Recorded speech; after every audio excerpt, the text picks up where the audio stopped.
السلام علیکم جناب، آج پڑھنا شروع کرتے ہیں جنگ لوس۔ میں ذرا کل والی ریڈنگ میں تھوڑا کانسنٹریشن لوز ہو رہی تھی اور تھک گیا تھا، تو میں ذرا پیچھے سے پڑھنا شروع کرتا ہوں تاکہ اس میں ذرا روانی آ جائے۔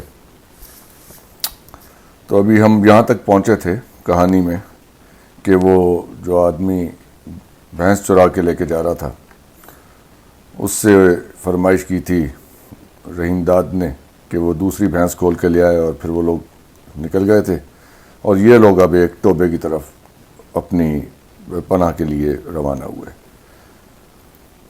تو یہاں سے میں پڑھتا ہوں۔ لالی نے نشیب میں اترتے ہوئے کہا، میرے پیچھے پیچھے چلا، سکنالے کے اس پار جو جھل ہے دن وہیں گزاریں گے۔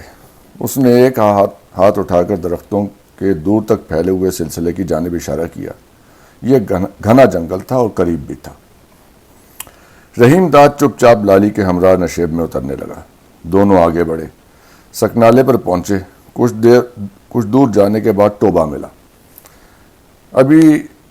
اس میں ابھی تک پچھلی برسات کا پانی موجود تھا، مگر زیادہ گدلا نہ تھا۔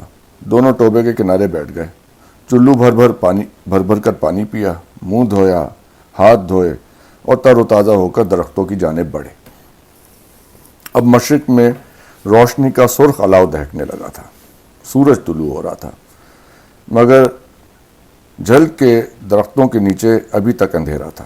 وہ آگے اور آگے بڑھتے گئے، اجالا پھیلتا گیا۔ انہیں ایک پرانا درخت نظر آیا۔ اس کا تنا خوب چوڑا تھا اور اندر سے کھوکھلا بھی تھا، لیکن اس میں صرف ایک آدمی کے چھپنے کی گنجائش تھی۔ دونوں دیر تک ادھر ادھر گھومتے رہے۔ اب درختوں کے پتوں سے دھوپ چھن چھن کے نیچے بکھرنے لگی تھی۔ ہر طرف پرندے چہچہا رہے تھے۔ تھکن سے دونوں کا برا حال تھا، انگ انگ ٹوٹ رہا تھا، نیند غالب تھی اور بھوک بھی ستا رہی تھی۔ انہیں ایک پگڈنڈی نظر آئی۔ وہ آہستہ آہستہ پگڈنڈی پہ چلنے لگے۔ کچھ ہی دور گئے ہوں گے کہ ان کی نظر لکڑی کے تختوں کی بنی ہوئی بوسیدہ جھونپڑی پر پڑی۔ پہلے تو وہ قریب جاتے ہوئے ڈرے، مگر لالی نے اس دفعہ بھی ہمت سے کام لیا۔ اس نے جھونپڑی کے نزدیک پہنچ کر دروازے کو آہستہ سے دھکا دیا۔ دروازہ چرچراتا ہوا کھل گیا۔ دونوں نے اندر جھانکا۔ جھونپڑی بالکل خالی تھی۔ فرش پر خشک گھاس بچھی تھی، جگہ جگہ گھوڑے کی لد بکھری ہوئی تھی۔ وہ اندر داخل ہوئے اور نڈھال ہو کر فرش پر گر پڑے۔ کچھ دیر لالی خاموش لیٹا رہا، پھر اٹھ کر دروازے کے پاس گیا اور وہیں بیٹھ گیا۔ اس نے پلٹ کر دیکھا، رحیم داد آنکھیں بند کیے خاموش پڑا تھا۔ لالی نے دروازہ کھلا رکھا اور چوکنا نظروں سے باہر دیکھتا رہا۔ ہر طرف گہرا سناٹا تھا، جنگل سائیں سائیں کر رہا تھا۔ وہ کچھ دیر جاگتا رہا، پھر نیند نے شب خون مارا۔ وہ جھومتے جھومتے ایک طرف لڑک گیا۔ دروازہ کھلا تھا۔ لالی اور رحیم داد بے خبر سو رہے تھے۔ دوپہر ہوئی، سپہر ہوئی، دن ڈھلنے لگا، سائے طویل ہو گئے۔ یک سناٹے میں پگڈنڈی پر قدموں کی آہٹ ابھری۔ لالی کی آنکھ کھل گئی۔ خطرے کا احساس خوف بن کر اس کے چہرے پر منڈلانے لگا۔ اس نے آہستہ سے رحیم داد کو جھنجھوڑا۔ وہ جھٹ اٹھ کر بیٹھ گیا۔ آہٹ اس نے بھی سن لی تھی۔ دونوں بالکل خاموش تھے، انجانے خوف سے سہمے ہوئے تھے۔ لالی کے پاس پجے کا چاقو موجود تھا۔ اس نے چاقو کھولا اور دروازے کی اوٹ میں چوکس ہو کر کھڑا ہو گیا۔ رحیم داد بھی اس کے پیچھے ہی کھڑا تھا۔ آہٹ قریب ہوتی گئی، اتنی قریب کہ انہیں یہ اندازہ ہو گیا کہ آنے والا تنہا ہے اور بھاری بھاری بوٹ پہنے ہوئے ہے، مگر وہ ان کی طرف نہ آیا، آگے نکل گیا۔ اس کی چاپ خشک پتوں پر دیر تک ابھرتی رہی، اور جب سناٹے میں ڈوب کر ختم ہو گئی تو دونوں کے چہروں پر چھایا ہوا خوف مٹ گیا۔ وہ تھکے ہوئے سے فرش پر بیٹھ گئے۔ ذرا سکون نصیب ہوا تو بھوک نے پریشان کیا۔ گھاس پر ادھر ادھر چنے کے دانے بکھرے ہوئے تھے۔ رحیم داد کی ان پر نظر پڑی تو چن چن کر کھانے لگا۔ لالی بھی کھانے لگا۔ انہوں نے ڈھونڈ ڈھونڈ کر ایک ایک دانہ کھا لیا۔ چنے خشک اور کسیلے تھے، مٹھی بھر بھی نہ تھے۔ بھوک تو کیا مٹتی، البتہ پیاس شدت سے بڑی، مگر وہ دروازے سے باہر نہیں نکل سکتے تھے۔ دن کی روشنی ابھی تک پھیلی تھی اور روشنی میں نکلنا خطرے کو دعوت دینا تھا۔ سورج ڈوب گیا، شام کا دھندلکا ہر طرف پھیل گیا۔ پیاس سے لالی اور رحیم داد کے حلق میں کانٹے چبھ رہے تھے۔ جب اندھیرا کسی قدر گہرا ہو گیا تو دونوں جھونپڑی سے باہر آئے۔ ہوا تیز تھی اور درختوں میں سنسناتی ہوئی گزر رہی تھی۔ خشک پتے اڑ اڑ کر شور مچا رہے تھے۔ دونوں خاموشی سے پگڈنڈی پہ چلتے رہے۔ وہ ٹوبے کی طرف جا رہے تھے، لیکن لالی نے اس دفعہ نشیب میں پہنچنے کے لیے دوسرا راستہ اختیار کیا۔ میل سوا میل طے کر کے جب دونوں ڈھلان سے نیچے اترنے لگے، ٹوبہ زیادہ دور نہ تھا مگر راستہ خراب تھا۔ نشیب میں اترتے ہوئے رحیم داد کا پیر پھسلا، وہ دور تک لڑکتا چلا گیا۔ چوٹ زیادہ نہیں آئی لیکن وہ لنگڑا لنگڑا کر چل رہا تھا۔ ٹوبے پر پہنچ کر انہوں نے اس بے قراری سے پانی پیا کہ ان کے پیٹ پھول گئے۔ دونوں ٹوبے کے کنارے ہی لیٹ گئے اور دیر تک بے سود پڑے رہے۔ اس دفعہ ٹوبے کا پانی پی کے لالی کا جی متلانے لگا، مگر اس نے خود کو سنبھالا، اٹھ کر کھڑا ہو گیا۔ رحیم داد بھی چلنے کے لیے تیار ہو گیا۔ دونوں آگے بڑھے، لیکن وہ زیادہ دور نہ جا سکے۔ لالی کی طبیعت پھر بگڑی، وہ اکائیاں لینے لگا اور ایک جھاڑی کے قریب نڈال ہو کر گر پڑا۔ اس پر غشی کی سی کیفیت طاری تھی۔ ذرا دیر میں وہ زمین پر لیٹا گہری گہری سانسیں بھرتا رہا، پھر اس نے آنکھیں بند کی اور سو گیا۔ رحیم داد اس کے قریب ہی بیٹھ گیا اور آہستہ آہستہ لالی کا سر دبانے لگا۔ کچھ ہی وقت گزرا تھا کہ اجالا پھیلنے لگا۔ چاند درختوں کے عقب سے دھیرے دھیرے طلوع ہو رہا تھا۔ دیکھتے دیکھتے چاندنی ہر طرف پھیل گئی۔ ٹوبے کا پانی جھلملانے لگا، لیکن چاندنی جس قدر نکھرتی جا رہی تھی، رحیم داد اسی قدر خوف سے زرد ہوتا جا رہا تھا۔ اس نے ادھر ادھر نظریں دوڑا کر دیکھا تو فوراً اندازہ ہو گیا کہ وہ قطعی غیر محفوظ جگہ بیٹھا ہے۔ ہر طرف کھلا ریتیلا میدان تھا۔ جھاڑی بھی زیادہ گھنی نہ تھی۔ اس کی پریشانی بڑھتی جا رہی تھی، مگر لالی ہر خطرے اور ہر خدشے سے بے نیاز گہری نیند سو رہا تھا۔ کچھ وقت اور گزر گیا۔ چاند چڑھ کر درختوں کے اوپر آ گیا۔ ریت کے ذرے جھلملانے لگے، سائے سمٹ گئے۔ سناٹا بہت گہرا تھا۔ ناگاہ رات کے گہرے سناٹے میں کوئی زور سے کھنکارا، ساتھ ہی خشک پتوں پر آہٹ ہوئی اور رفتہ رفتہ قریب آتی گئی۔ کوئی ڈھلان سے نیچے اتر رہا تھا، مگر وہ ایک نہیں دو تھے۔ رحیم داد نے انہیں دور ہی سے دیکھ لیا تھا۔ جب وہ اسی سمت آنے لگے تو رحیم داد سخت گھبرایا۔ اس نے لالی کو آنے والے خطرے سے خبردار کرنے کی غرض سے زور زور سے جھنجھوڑا، مگر لالی بیدار نہ ہوا، کروٹ بدل کر بے خبر سوتا رہا۔ آنے والے نزدیک آتے گئے، وہ دھیرے دھیرے آگے بڑھنے لگے۔ رحیم داد اور زیادہ بدحواس ہو گیا۔ ایک لمحہ ایسا بھی آیا جب اس نے اٹھ کر بھاگنا چاہا، لیکن وہ ایسا نہ کر سکا۔ اپنی جگہ دم بخود بیٹھا رہا۔ اس نے دیکھا ان میں ایک مرد ہے اور دوسری عورت۔ مرد آگے آگے چل رہا تھا، اس کے سر پر بڑی سی گٹھری تھی، عورت کی گود میں بچہ تھا۔ دونوں نے رحیم داد کو دیکھ لیا تھا، مگر وہ خاموشی سے چلتے رہے۔ جب وہ بالکل نزدیک پہنچ گئے تو عورت لمحے بھر کو ٹھٹکی۔ اس نے گردن موڑ کر رحیم داد کو دیکھا اور اس کے قریب پڑے ہوئے لالی کو بھی دیکھا۔ ہچکچاتے ہوئے بولی، کوئی بندہ جان پڑتا ہے؟ ہوگا کوئی، سیدھی سیدھی چل، مرد نے اسے ڈانٹا۔ دونوں نے مزید بات چیت نہ کی، چپ چاپ رحیم داد اور لالی کے قریب سے گزر کر آگے بڑھ گئے۔ البتہ عورت مڑ مڑ کر دیکھتی رہی۔ دونوں دور ہوتے ہوتے اندھیرے میں گم ہو گئے۔ ان کی چاپ دیر تک خشک پتوں پر ابھرتی رہی۔ ان کے جانے کے بعد بھی رحیم داد کا خوف رفع نہ ہوا۔ وہ چوکنا نظروں سے بار بار اس سمت دیکھتا رہا جدھر وہ گئے تھے۔ ہر آہٹ پر اس کے کان کھڑے ہو جاتے، دل زور زور سے دھڑکنے لگتا۔ بہت دیر ہو گئی، کوئی نہ آیا۔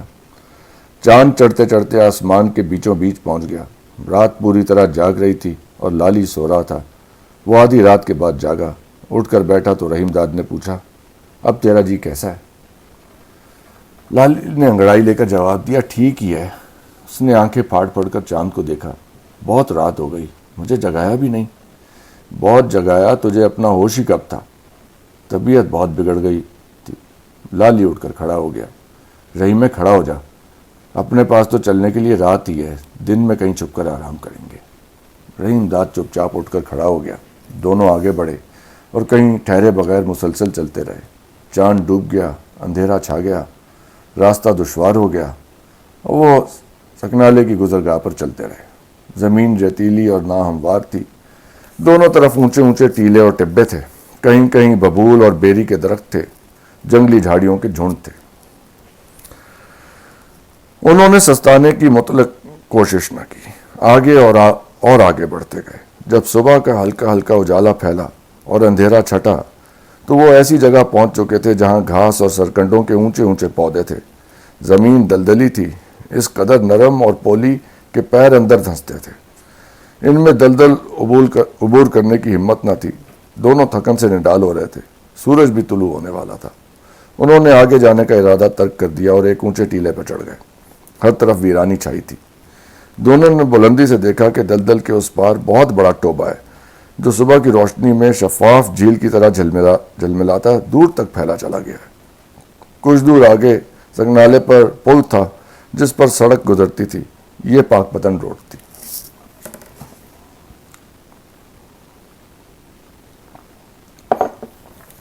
پتن روڈ تھی۔ لالی کچھ دیر رحیم داد کے ساتھ ٹیلے پر خاموش کھڑا رہا۔ اس کے چہرے پر تھکن کے ساتھ ساتھ اطمینان بھی جھلک رہا تھا۔ اسے کسی ایسے ہی مقام کی تلاش تھی جو سڑک سے نزدیک ہو اور محفوظ بھی۔ یہ ایسا ہی محفوظ علاقہ تھا۔ دور دور تک آبادی کا نام و نشان نہ تھا، نہ کوئی پگڈنڈی تھی نہ راستہ۔ ہر طرف ٹیلے اور ٹبے تھے، جنگلی پودوں کی جھاڑیاں تھیں، کہیں کہیں فراش کے اکا دکا درخت بھی تھے۔ دونوں نے ادھر ادھر گھوم کر پھر ٹیلوں کے درمیان چھپنے کا ٹھکانہ تلاش کرنے کی کوشش کی۔ جلدی انہیں ایک ٹھکانہ مل گیا۔ یہ کشادہ اور قدادم گہرا غار تھا۔ انہوں نے باہر سے غار کا جائزہ لیا، اندر داخل ہوئے اور چٹیل زمین پر آنکھیں بند کر لیٹ گئے۔ وہ دن بھر گہری نیند سوتے رہے۔ آنکھ کھلی تو شام آہستہ آہستہ ٹیلوں اور ٹبوں پر اتر رہی تھی۔ دلدل پر اگی ہوئی اونچی اونچی گھاس اور سرکنڈوں کے پودے دھند میں لپٹے ہوئے تھے۔ غار سے نکل کر دونوں باہر آئے۔ سورج ٹیلوں کے دور تک پھیلے ہوئے ناہموار سلسلے کے پیچھے ڈوب چکا تھا۔ مغرب میں گہری سرخ روشنی پھیلی تھی۔ اس روشنی میں رحیم داد بجو کی مانند ڈراؤنا نظر آ رہا تھا۔ اس کی آنکھیں حلقوں کے اندر دھسی ہوئی تھیں، رخساروں کی ہڈیاں ابھر کر نمایاں ہو گئی تھیں۔ بھوک کے مارے اس کا برا حال تھا۔ لالی بھی بھوک سے نڈال تھا، مگر اس ویرانے میں کھانے کے لیے کیا ملتا؟ اس وقت انہیں پیٹ کی آگ سرد کرنے کی فکر، دلدل عبور کرنا خطرناک اور ٹیلوں کے درمیان راستہ بنانا بھی آسان نہ تھا، مگر اندھیرا بڑھنے سے پہلے وہ آگے نکل جانا چاہتے تھے۔ جھٹ پٹے میں چلنا خطرے سے خالی نہ تھا۔ انہیں ٹیلوں کی بلندی پر دور ہی سے دیکھا جا سکتا تھا۔ سڑک پر گزرنے والی گاڑیوں کی آواز صاف سنائی دے رہی تھی۔ آخر بہت سوچ بچار کے بعد انہوں نے کہیں جانے کا ارادہ ملتوی کر دیا اور غار کے دہانے پر بیٹھ کر چاند کے طلوع ہونے کا انتظار کرنے لگے۔ رات کا ایک پہر گزرا، چاند طلوع ہوا تو دونوں غار سے باہر نکلے اور چٹکی ہوئی چاندنی میں ٹیلوں اور ٹبوں کے درمیان چلنے لگے۔ وہ رفتہ رفتہ سڑک کی جانب بڑھ رہے تھے، مگر راستہ اس قدر پیچیدہ اور دشوار تھا کہ انہیں سنبھل کر ٹہر ٹہر کر چلنا پڑتا۔ آخر وہ اونچے نیچے ٹیلے عبور کرنے کے بعد نشیب میں اترے۔ سامنے چاندنی میں جھلکتا ہوا ٹوبہ تھا۔ اس کے ایک کنارے پر اونچی اونچی گھاس تھی، عقب میں دلدل تھی۔ ٹوبے سے کوئی فرلانگ بھر کے فاصلے پر پل تھا۔ سڑک پر آمد و رفت قریب قریب ختم ہو چکی تھی، ہر طرف ہو کا عالم تھا۔ دونوں پل کی جانب بڑھنے لگے۔ چند ہی قدم آگے گئے تھے کہ سناٹے میں دور سے ہارن کی آواز ابھری۔ وہ جہاں تھے وہیں رک گئے۔ سڑک کے موڑ پر تیز روشنی جھلملائی۔ ذرا دیر بعد کار کی دونوں بتیاں نظر آنے لگیں۔ کار بہت تیز رفتار سے سڑک پر دوڑ رہی تھی۔ پلک جھپکتے ہی پل پر پہنچ گئی، پھر زوردار دھماکہ ہوا۔ لالی اور رحیم داد نے خوف اور حیرت سے آنکھیں پھاڑ کر دیکھا۔ کار بے قابو ہوئی، پل کے جنگلے سے ٹکرائی، اچھلی اور ڈھلان پر تیزی سے لڑکتی ہوئی نیچے آنے لگی۔ ساتھ ہی انسانی چیخیں ابھری۔ ایک اور دھماکہ ہوا، یہ پہلے دھماکے سے زیادہ بڑا اور ہولناک تھا۔ لڑکتی ہوئی کار سے اونچے اونچے شعلے بلند ہوئے، کار ٹکڑے ٹکڑے ہو کر بکھر گئی۔ اس کے بعد گہری خاموشی چھا گئی۔ لالی اور رحیم داد بت بنے کھڑے رہے۔ سڑک بالکل سنسان تھی، ہر طرف گہرا سکوت تھا۔ اجلی چاندنی میں جلی ہوئی کار کا ڈھانچہ سیاہ دھبے کی مانند نظر آ رہا تھا۔ یکا یک خاموشی میں رک رک کر ایسی آواز ابھری جیسے کوئی شدید درد سے کرا رہا ہو۔ لالی خاموشی سے کرا سنتا رہا، مگر زیادہ دیر اسے سن نہ سکا۔ وہ آواز کی سمت بڑھا، رحیم داد بھی اس کے پیچھے پیچھے چلا۔ وہ بہت سہما ہوا نظر آ رہا تھا۔ دونوں کچھ ہی دور گئے ہوں گے کہ کرا بلند ہو گئی، مگر وہ رکے نہیں، آگے ہی بڑھتے گئے۔ قریب جا کر انہوں نے دیکھا کار کے جھلسے ہوئے ڈھانچے کے نیچے ایک لاش دبی ہے۔ آدھا دھڑ الٹی ہوئی کار کے نیچے سے باہر نکلا ہوا ہے۔ چہرہ اور ہاتھ جل کر سیاہ پڑ گئے ہیں۔ ہر طرف جلے ہوئے گوشت کی تیز بو پھیلی ہوئی تھی۔ ڈھانچے کے آس پاس کار کے ٹوٹے ہوئے دروازے، 2 پہیے اور دوسرے حصے ادھر ادھر بکھرے تھے۔ چاندنی میں رحیم داد نے کوئی چیز دیکھی اور اس پر بلی کی طرح تیزی سے جھپٹا۔ یہ ایک مڑی توڑی روٹی تھی۔ رحیم داد نے اسے جھٹ اٹھایا۔ اس میں لگی ہوئی ریت اور مٹی صاف کیے بغیر بے صبری سے ہڑبڑ کھانے لگا، ہبڑ دبڑ کھانے لگا۔ ریت کے ذرے اس کے دانتوں تلے کرکراہٹ پیدا کر رہے تھے، مگر وہ جلدی جلدی ایک کے بعد دوسرا لقمہ نگلتا چلا گیا۔ لالی بھی اس کے قریب پہنچ گیا۔ رحیم داد نے روٹی کا ٹکڑا اسے بھی دیا۔ روٹی باسی اور ٹھنڈی تھی، لیکن وہ اسے مزے سے کھاتے رہے۔ روٹی کھانے کے بعد انہوں نے ٹوبے پر جا کر پانی پیا۔ اب ان کے جسموں میں توانائی اور چستی آ گئی تھی۔ انہوں نے کار کے ٹوٹے پھوٹے ڈھانچے کے آس پاس کھانے کی اشیاء تلاش کرنا شروع کر دی۔ جلدی انہیں بیت کی الٹی ہوئی ٹوکری میں کھلا ہوا ناشتہ دان مل گیا۔ اس میں بھنا گوشت تھا، ابلے ہوئے انڈے تھے، 3 موٹے موٹے پراٹھے تھے، ٹوکری میں ایک ڈبل روٹی تھی اور بسکٹوں کے 2 پیکٹ بھی تھے۔ کھانے کی اشیاء دیکھ کر ان کی آنکھوں میں چمک آ گئی۔ دونوں ٹوکری کے قریب بیٹھ گئے۔ رحیم داد نے جلدی سے ہاتھ بڑھا کر ایک پراٹھا اٹھا لیا۔ لالی نے فوراً اسے ٹوکا۔ سب نہ کھا جانا، کئی روز کا راشن ہے یہ۔ رحیم داد نے مسکرا کر آدھا پراٹھا لالی کو دیتے ہوئے کہا، ٹھیک کہہ رہا ہے، آگے کی فکر ضرور کرنی چاہیے۔ دونوں نے پراٹھوں کے آدھے ٹکڑوں پر تھوڑا سا بھنا ہوا گوشت رکھا اور اطمینان سے کھانے لگے۔ کھانے سے فارغ ہو کر انہوں نے ناشتہ دان بند کیا، جو ایک طرف سے ٹیڑھا پڑ گیا تھا، بڑی مشکل سے بند ہوا۔ رحیم داد نے اسے ٹوکری میں ڈالا، ڈبل روٹی اور بسکٹوں کے پیکٹ بھی رکھے۔ دونوں نے ایک بار پھر ٹوبے پر جا کر پانی پیا۔ پانی پی کر لالی زور زور سے ڈکاریں لینے لگا۔ رحیم داد کو خطرے کے احساس نے خوفزدہ کیا۔ یار، روٹی تو کھا لی، اب چلنا چاہیے۔ کہاں چلیں؟ لالی نے پوچھا۔ آگے چلتے ہیں، سڑک کا رستہ ٹھیک رہے گا۔ لالی نے اسے تیکھی نظروں سے دیکھا۔ سڑک کا رستہ ٹھیک نہیں رہے گا، آگے خطرہ ہے، یہ ٹھکانہ ابھی چھوڑنا ٹھیک نہیں۔ وہ لمحے بھر خاموش رہنے کے بعد بولا، یار روٹی کا تو بندوبست ہو گیا، پانی کا بھی راشن رکھنا ہوگا۔ لالی کار کے ڈھانچے کی جانب چل دیا۔ رحیم داد اس کے ساتھ ساتھ تھا۔ ڈھانچے کے قریب ابھی تک جلے ہوئے گوشت کی بو پھیلی تھی۔ یہ بو اس قدر تیز اور ہولناک تھی کہ رحیم داد دور ہی ٹھہر گیا۔ لالی چند قدم آگے بڑھا اور پھر وہ بھی ٹھہر گیا۔ ڈھانچے میں اسے اپنے کام کی کوئی چیز نظر نہیں آئی۔ اس نے ڈھانچے کے ادھر ادھر جھک کر دیکھا۔ کچھ فاصلے پر اسے ایک چمکتا ہوا ڈبہ نظر آیا۔ لالی کو اسی کی تلاش تھی۔ یہ ریڈیٹر میں پانی ڈالنے کا ڈبہ تھا۔ اس نے آگے بڑھ کر ڈبہ اٹھا لیا اور رحیم داد کو دے کر بولا، لے یار، اپنا کام تو بن گیا، اس میں پانی بھر لے، کئی دن چلے گا۔ رحیم داد نے ڈبہ سنبھالا اور ٹوبے پر چلا گیا۔ اس نے ڈبہ اندر اور باہر سے کئی بار دھویا اور پانی بھر کر اوپر سے ڈھکنا بند کر دیا۔ پانی سے بھرا ہوا ٹین کا ڈبہ خاصا وزنی تھا۔ اس کے دوسرے ہاتھ میں ٹوکری تھی۔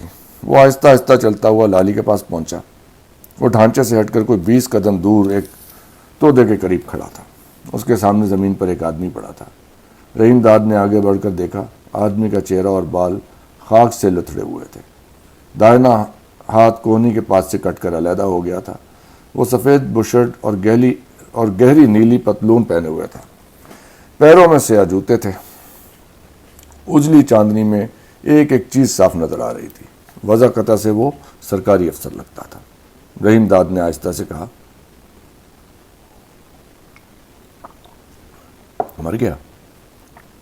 لالی نے پلٹ کر رحیم داد کو دیکھا اور کچھ کہے بغیر جھک کر زمین پر پڑے ہوئے آدمی سے ہاتھ سے گٹھری اتاری اور اپنی کلائی پر باندھ لی۔ ہاتھ سے گھڑی اتاری اور اپنی کلائی پر باندھ لی۔ پھر اس کے پیروں سے جلدی جلدی جوتے اتارنے لگا۔ اس کے بعد اس نے پتلون کے بٹن کھولے اور دونوں پوائنچے پکڑ کر زور سے جھٹکا دیا۔ پتلون اتر کر اس کے ہاتھ میں آ گئی۔ لالی نے فوراً پتلون کی جیبیں ٹٹولیں، پچھلی جیب میں سے چمڑے کا بٹوا نکلا۔ لالی نے بٹوا کھول کر اندر نظر ڈالی۔ بٹوے میں نوٹ تھے۔ اس نے بٹوا ٹوبے کی جانب اچھال دیا اور نوٹ جیب میں رکھ لیے۔ جب وہ بشرٹ اتارنے لگا تو لاش میں ہلکی سی حرکت ہوئی، ساتھ ہی اکھڑی ہوئی سانس لینے کی آواز ابھری۔ رحیم داد چیخا، ابھی زندہ ہے۔ لالی نے گھوم کر اس کی جانب قہر آلود نظروں سے دیکھا، ڈپٹ کر بولا، چپ کر کے کھڑا رہے۔ اس نے بشرٹ اس طرح اتاری جیسے کسائی بکرے کی کھال اتارتا ہے، پھر بنیان اور انڈر ویئر اتارے۔ بنیان اور انڈر ویئر خون میں ڈوبے ہوئے تھے۔ بشرٹ پر بھی خون کے دھبے تھے مگر زیادہ بڑے نہیں تھے۔ زخمی آدمی کے جسم میں دوبارہ حرکت نہیں ہوئی۔ اس کے کٹے ہوئے ہاتھ سے خون بہنے کے باعث ریت پر بڑا سا سیاہ دھبا بن گیا تھا۔ لالی نے سارے کپڑے لپیٹے اور ٹوبے کی جانب چل دیا۔ اس نے سب سے پہلے بشرٹ پانی میں ڈال کر دھوئی، بنیان اور انڈر ویئر ایک طرف پھینک دیے۔ لالی نے پتلون الٹ پلٹ کر دیکھی، اس پر بھی خون کے دھبے تھے۔ وہ پتلون دھونے کا ارادہ کر ہی رہا تھا کہ اوپر سڑک پر آہٹ سنائی دی۔ لالی اور رحیم داد نے چونک کر اس طرف دیکھا۔ یہ سڑک پر کسی گاڑی کے دوڑنے کی آواز تھی۔ دونوں کو خطرے کا احساس ہوا۔ لالی نے کپڑے سمیٹ کر بغل میں دبا لیے اور رحیم داد کے ہاتھ سے ٹوکری لے لی۔ دونوں آگے پیچھے تیزی سے ٹیلوں کی جانب دوڑے، لیکن وہ ٹیلوں پر چڑھنے بھی نہ پائے تھے کہ بریک لگنے کی تیز آواز ابھری۔ یہ ٹرک تھا اور پل پر ٹھہر گیا تھا۔ دونوں نے سہمی ہوئی نظروں سے اس طرف دیکھا۔ ٹرک ڈرائیور دروازہ کھول کر نیچے اترا۔ اس کے ساتھ ایک اور شخص بھی ٹرک سے باہر آیا۔ دونوں پل کے قریب کھڑے ہو کر نیچے جھانکنے لگے۔ ذرا ہی دیر بعد دونوں آگے پیچھے ڈھلان سے نیچے اترنے لگے۔ رحیم داد اور لالی نے انہیں نشیب میں اترتے دیکھا تو ایک ابھرے ہوئے اونچے تودے کی آڑ میں دبک گئے، مگر یہ جگہ قطعی غیر محفوظ تھی۔ چاند پوری تابانی سے ان کے سروں پر چمک رہا تھا۔ اجلی چاندنی میں ہر چیز صاف نظر آ رہی تھی۔ ان سے قریب تر گھنی جھاڑی بھی خاصی دور اور بلندی پر تھی۔ جھاڑی تک پہنچنے کی کوشش کرتے تو دونوں دور سے صاف نظر آ جاتے۔ آنے والے رفتہ رفتہ قریب آ رہے تھے۔ وہ نیچے پہنچ کر پہلے ٹوٹی پھوٹی کار کے جھلسے ہوئے ڈھانچے کے پاس گئے، لیکن انہوں نے ڈھانچے کو ہاتھ نہیں لگایا۔ ادھر ادھر جھک جھک کر دیکھتے رہے۔ انہوں نے ڈھانچے کے نیچے دبی ہوئی لاش بھی دیکھی۔ چند منٹ تک وہ ڈھانچے کے آس پاس منڈلاتے رہے۔ ایک بار وہ اس تودے کے بہت قریب پہنچ گئے جس کے عقب میں رحیم داد اور لالی دب کے بیٹھے تھے۔ دونوں ان کی چاپ صاف سن رہے تھے۔ لالی نے چاقو کھول لیا تھا اور آنے والے خطرے کا مقابلہ کرنے کے لیے چوکس تھا۔ رحیم داد نے بھی ایک پتھر ہاتھ میں اٹھا لیا، لیکن آنے والے زیادہ دیر نہیں ٹھہرے۔ انہوں نے جلی ہوئی کار سے ٹوٹ کر علیحدہ ہو جانے والے دونوں پہیے اٹھائے اور آہستہ آہستہ چڑھائی پر چڑھنے لگے۔ لالی اور رحیم داد نے دونوں کو جاتے ہوئے دیکھا۔ وہ بھی آہستہ آہستہ کھسکتے ہوئے بلندی کی جانب بڑھے۔ جب گھنی جھاڑی کے عقب میں پہنچ گئے تو انہوں نے پل کی جانب دیکھا۔ ٹرک ابھی تک کھڑا تھا۔ وہ ٹرک کے سٹارٹ ہونے اور آگے جانے کا انتظار کرنے لگے، مگر ٹرک سٹارٹ نہیں ہوا۔ ذرا ہی دیر بعد دونوں پھر نشیب میں اترتے نظر آئے۔ وہ سیدھے ڈھانچے کے پاس گئے اور اس میں جڑے ہوئے پہیے نکالنے کی کوشش کرنے لگے۔ لالی اور رحیم داد بلندی سے انہیں پوری طرح دیکھ رہے تھے۔ اب وہ اس جگہ ٹھہرنے کی بجائے جلد سے جلد غار میں پہنچنا چاہتے تھے، لیکن جھاڑی سے نکل کر آگے جانا خطرے سے خالی نہ تھا۔ وہ خاموش بیٹھے دونوں کو دیکھتے رہے۔ خاصی دیر ہو گئی۔ چاند آہستہ آہستہ مغرب میں اترتا جا رہا تھا۔ سائے طویل ہو گئے تھے۔ چاند غروب ہو جانے کے بعد اندھیرے میں چلنا اور غار تک پہنچنا بہت دشوار ہوتا۔ ان کی بے چینی لمحہ لمحہ بڑھتی جا رہی تھی۔ ادھر وہ دونوں کھسکنے کا نام نہیں لے رہے تھے۔ چاند جب مغربی افق کے قریب پہنچ گیا اور ٹبوں کے نشیب میں اندھیرا پھیلنے لگا تو لالی اور بے چین ہو گیا۔ اس نے بڑا سا پتھر اٹھایا اور پوری قوت کے ساتھ ڈھانچے کی جانب پھینکا۔ پتھر کار کے آئینی ڈھانچے سے ٹکرایا۔ سناٹے میں ٹن سے آواز ہوئی۔ ڈھانچے پر جھکے ہوئے دونوں آدمی فوراً سیدھے ہو کر کھڑے ہو گئے۔ انہوں نے گھبرائے ہوئے انداز میں ادھر ادھر دیکھا ان میں سے ایک پل کی جانب سرپٹ بھاگا، دوسرا بھی اس کے پیچھے پیچھے بھاگنے لگا۔ دونوں تیزی سے چڑھائی عبور کر کے پل پر پہنچے اور ٹرک پر سوار ہو گئے۔ فوراً ہی انجن کا شور خاموشی میں ابھرا، ٹرک سٹارٹ ہوا اور تیزی سے آگے بڑھ گیا۔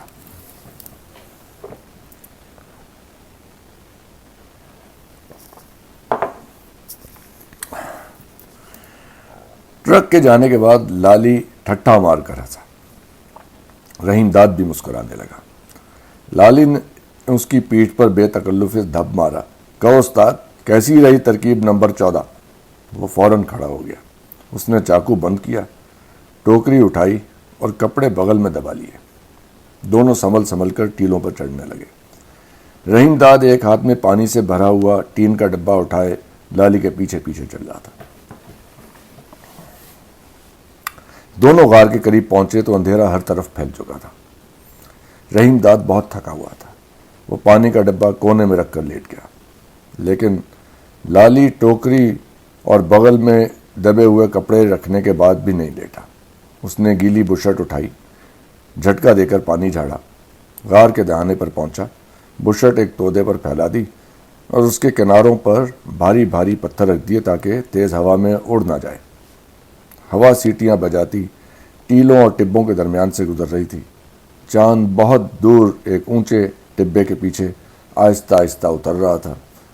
دیکھتے دیکھتے وہ دہکتا ہوا الاؤ رہ گیا۔ بڑا دل آویز منظر تھا۔ لالی کھوئی کھوئی نظروں سے چاند کی الوداعی روشنی دیکھتا رہا۔ چاند ڈوب گیا، ٹیلے اور ٹبے تاریکی میں ڈوب گئے۔ لالی مڑا اور سنبھل سنبھل کر قدم رکھتا ہوا غار کے اندر چلا گیا۔ لالی اور رحیم داد کے پاس اب صرف بسکٹوں کا ایک پیکٹ رہ گیا تھا۔ اس میں سے بھی وہ 4 بسکٹ شام کو کھا چکے تھے۔ ڈبہ بھی پانی سے قریب قریب خالی ہو چکا تھا۔ وہ ڈبے سے منہ لگا کر گھونٹ گھونٹ پانی پیتے۔ اگر کوئی زیادہ پانی پینے کی کوشش کرتا تو دوسرا جھٹ ڈبہ اس کے ہاتھ سے چھین لیتا۔ دوپہر کو دھوپ تیز ہو جاتی، بنجر اور پتھریلے ٹیلے گرمی سے دہکنے لگتے، دونوں کو بار بار پیاس لگتی۔ شروع میں تو وہ اطمینان سے پانی پیتے رہے، مگر جب ڈبے میں پانی چوتھائی سے بھی کم رہ گیا تو دونوں کی خود غرضی بیدار ہوئی۔ وہ پانی پیتے وقت ایک دوسرے کو ٹوکتے، غصے سے گھورتے، زیادہ جھنجھلاتے تو چھینا جھپٹی سے بھی دریغ نہ کرتے۔ لالی ہر بار زیادتی کرتا۔ رحیم داد ٹوکتا اور غصے سے بڑبڑاتا تو وہ بغیرتی سے دانت نکال کر کسیانی ہنسی ہنستا۔ اس شام انہوں نے 2 بسکٹ کھائے اور ایک گھونٹ پیا۔ آپس میں یہ سمجھوتا ہوا کہ صبح تک نہ کوئی بسکٹ کھائے گا نہ پانی پیے گا۔ اس سمجھوتے پر سختی سے عمل کرنے کا عہد کر کے دونوں پڑھ کے سو گئے۔ رات گئے رحیم داد کی آنکھ کھل گئی۔ اسے سخت بھوک لگی تھی۔ وہ کچھ دیر خاموش لیٹا، بے چینی سے کروٹیں بدلتا۔ جب قرار نہ آیا تو اٹھ کر بیٹھ گیا۔ لالی گہری نیند سو رہا تھا۔ باہر اجلی چاندنی چھٹکی تھی۔ رحیم داد آہستہ سے غار کے باہر نکلا۔ اس کے دہانے پر کھڑا چاندنی میں ڈوبے ہوئے ٹیلوں اور ٹبوں کو دیکھتا رہا۔ وہ کئی منٹ تک خاموش کھڑا رہا۔ اس عرصے میں لالی نے نہ کروٹ بدلی نہ ہی جسم کو حرکت دی، بے خبر سوتا رہا۔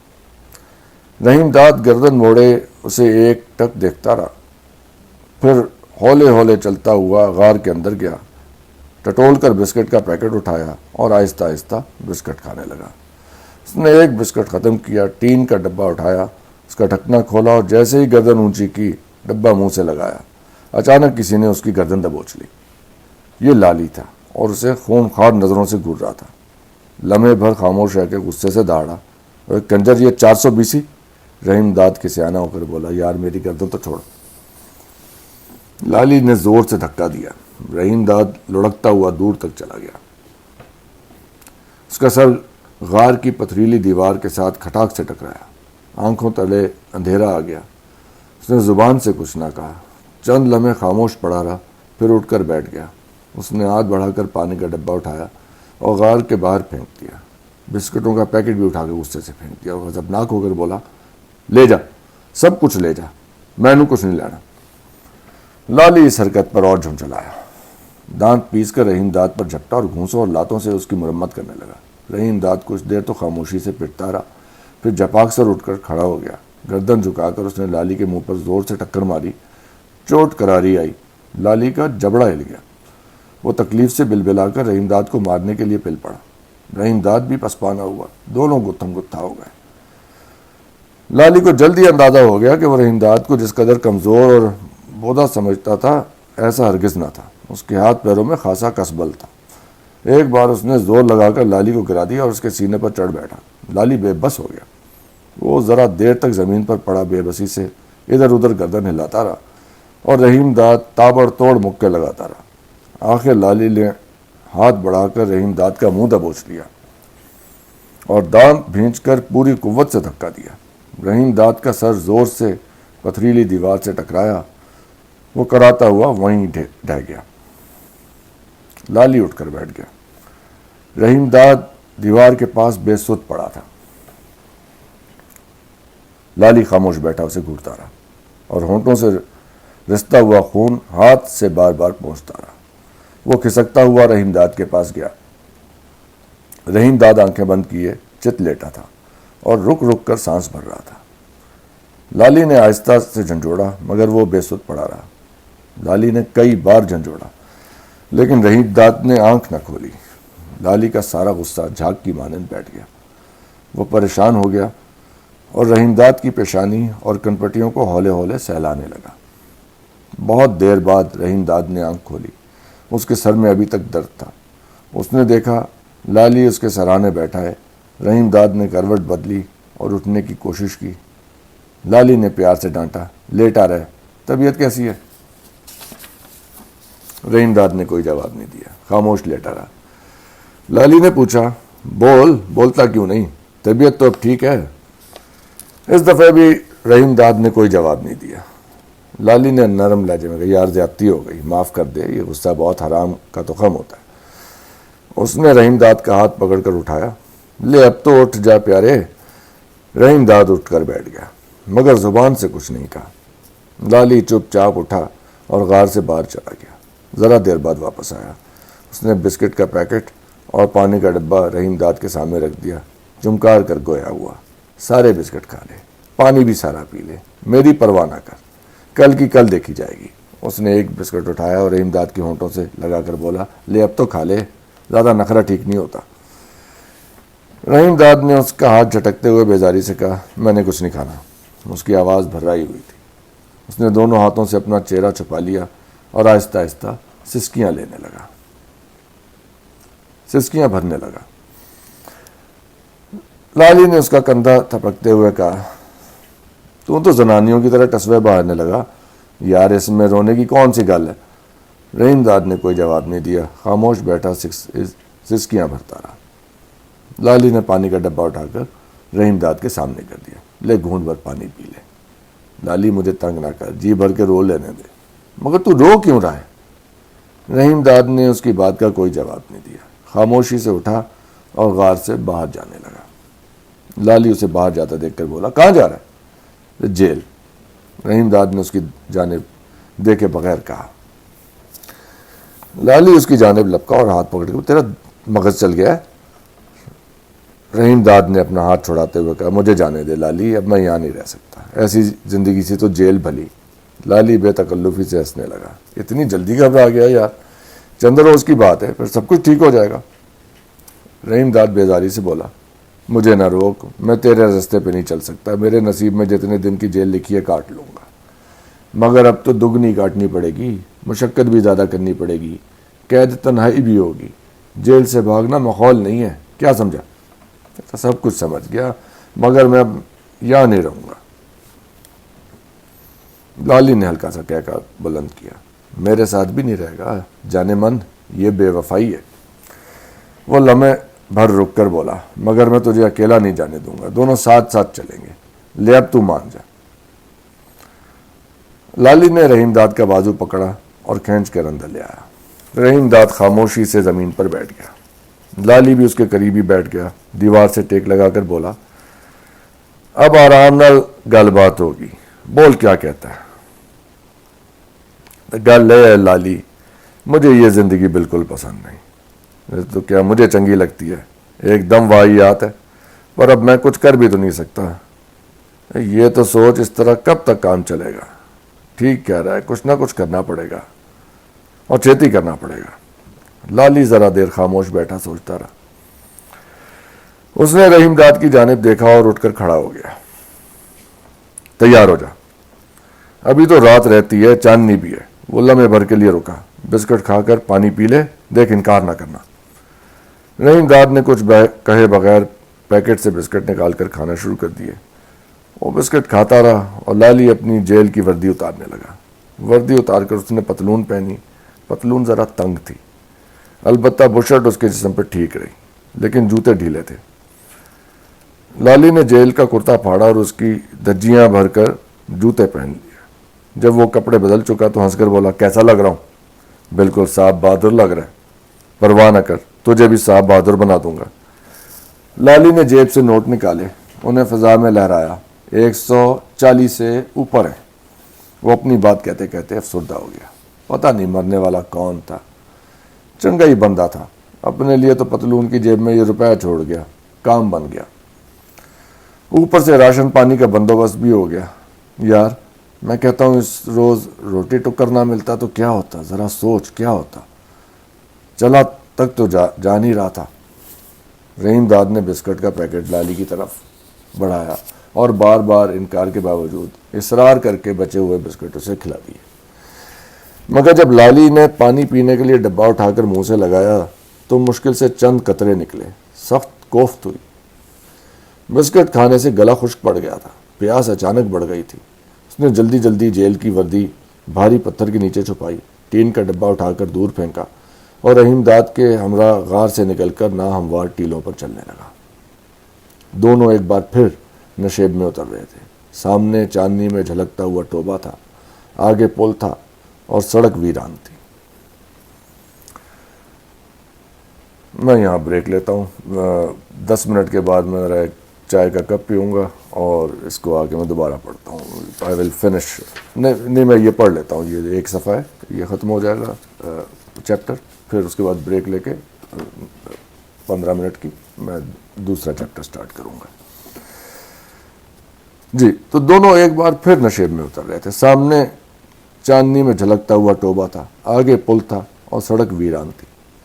ٹوبے کے پاس پہنچ کر انہوں نے دیکھا کہ حادثے میں ہلاک ہونے والوں کی لاشیں اٹھائی جا چکی ہیں, البتہ کار کا جلا ہوا ڈھانچہ بدستور اپنی جگہ موجود ہے.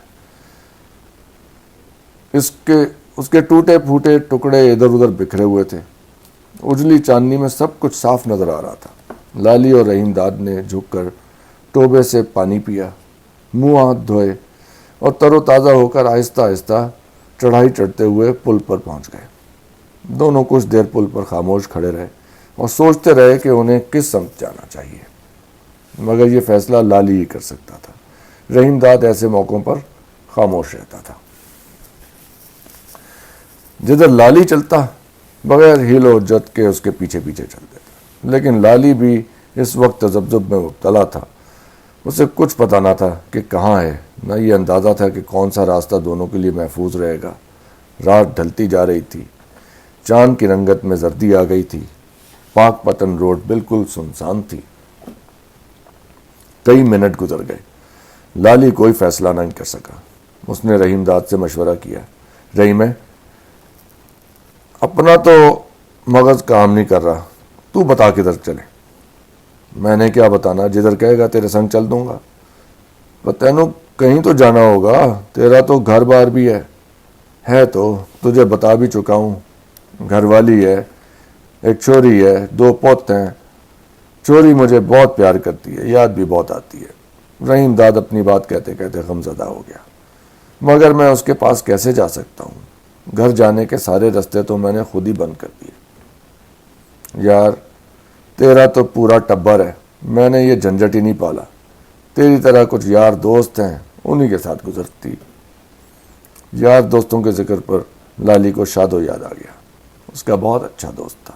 عرصہ ہوا وہ بھی اس کی طرح جرائم پیشہ تھا. چوری اور رازنی کرتا, کبھی اکیلے کبھی لالی یا دوسروں کے ساتھ مل کر. ان کا باقاعدہ گروہ بن گیا تھا.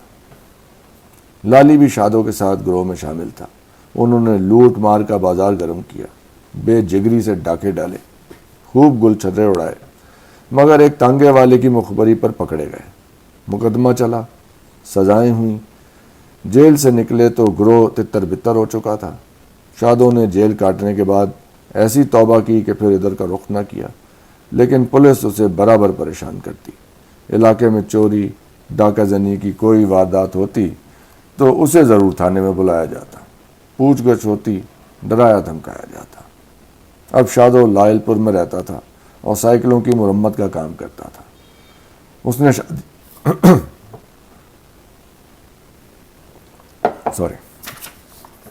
نے شادی کر لی تھی، وہ 2 بچوں کا باپ بن چکا تھا۔ لالی اس سے برسوں نہ ملتا، مگر جب بھی ملتا وہ ہمیشہ لالی کے ساتھ محبت سے پیش آتا۔ ایک بار لالی ڈاکے کی ایک واردات کے بعد 2 ہفتے شادو کے گھر میں روح پوش رہا، حالانکہ اس کی بیوی گھر میں لالی کے رہنے پہ خوش نہیں تھی، ہر وقت کوڑ کوڑ کرتی رہتی۔ شادو کبھی اسے پیار سے سمجھاتا، کبھی ناراض ہوتا، آئے دن جھگڑتا رہتا، لیکن شادو کی آنکھوں میں کبھی میل نہ آیا۔ وہ لالی کا ہر طرح سے خیال رکھتا۔ لالی پل پر کھڑا شادو کے بارے میں سوچتا رہا۔ وہ کسی نہ کسی طرح شادو کے پاس لائل پور پہنچ جانا چاہتا تھا۔ لائل پور جانے کے لیے لاری کے اڈے یا ریلوے اسٹیشن تک پہنچنا ضروری تھا۔ اس کا خیال تھا کہ جیل سے فرار ہوئے اتنے دن ضرور ہو چکے ہیں کہ پولیس نے راستوں کی ناکہ بندی اور اسٹیشنوں کی نگرانی ختم کر دی ہوگی۔ لیکن سب سے بڑی دشواری یہ تھی کہ لباس تبدیل کرنے کے بعد لالی تو ہر جگہ پہنچ سکتا تھا، مگر رحیم داد کی جیل کی وردی مسلسل خطرہ تھی۔ لالی کہیں جانے سے پہلے رحیم داد کو اس خطرناک وردی سے نجات دلانا چاہتا تھا۔ صرف اسی صورت میں دونوں سفر کرنے کے قابل ہو سکتے تھے۔ لالی کو یہ کام جلد سے جلد کرنا تھا۔ رحیم داد بھی کچھ دیر بھولی بصری یادوں میں کھویا رہا، مگر جب لالی گمسم کھڑا رہا اور آگے نہ بڑھا تو رحیم داد نے ٹوکا، تو کس سوچ میں پڑ گیا؟ رات کم رہ گئی ہے۔ میں دوبارہ سے پڑھوں گا۔ رحیم داد بھی کچھ دیر بھولی بسری یادوں میں کھویا رہا، مگر جب لالی گمسم کھڑا رہا اور آگے نہ بڑھ رہا تو رحیم داد نے ٹوکا، تو کس سوچ میں پڑ گیا؟ رات کم رہ گئی ہے۔ لالی اس کی بات سن کر چونک پڑا۔ ٹھیک کہہ رہا ہے، پر تم کب تک یہاں کھڑا رہے گا؟ رحیم داد نے اپنی بے چینی کا اظہار کیا۔ کہیں تو چلنا ہی ہوگا، یہاں اس طرح کھڑا رہنا بھی خطرناک ہے۔ لالی آگے بڑھا، رحیم داد اس کے ساتھ چلا۔ دونوں پاک پٹن روڈ پر کچھ دور تک چلتے رہے، پھر نشیب میں اتر گئے اور جنگلی جھاڑیوں کے درمیان سے گزرتی ہوئی ایک پگڈنڈی پہ چلنے لگے۔ علاقہ بنجر اور ویران تھا، جگہ جگہ پھوگ اور لانا کے پودوں کے جھنڈ تھے۔ دونوں مغرب کی سمت بڑھ رہے تھے۔ اب وہ پاک پٹن روڈ سے بہت دور جا چکے تھے۔ نہیں جی، اب یہاں پہ لیتے ہیں ایک چائے کا وقفہ، کوئی 15-20 منٹ کا، اس کے بعد دوبارہ آتے ہیں۔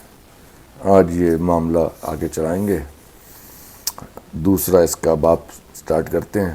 ابھی تو ذرا پہلے باب میں تو ایک وہ منظر کشی بہت زیادہ ہے جہاں سے وہ نکل کے آئے ہیں، لیکن کہانی جو ہے پھر ایک ڈگر پہ آ جاتی ہے دوسرے باب سے۔ وہ آج سٹارٹ کر کے تو پھر بریک کریں گے۔ آل رائٹ، 15-20 منٹ کے بعد۔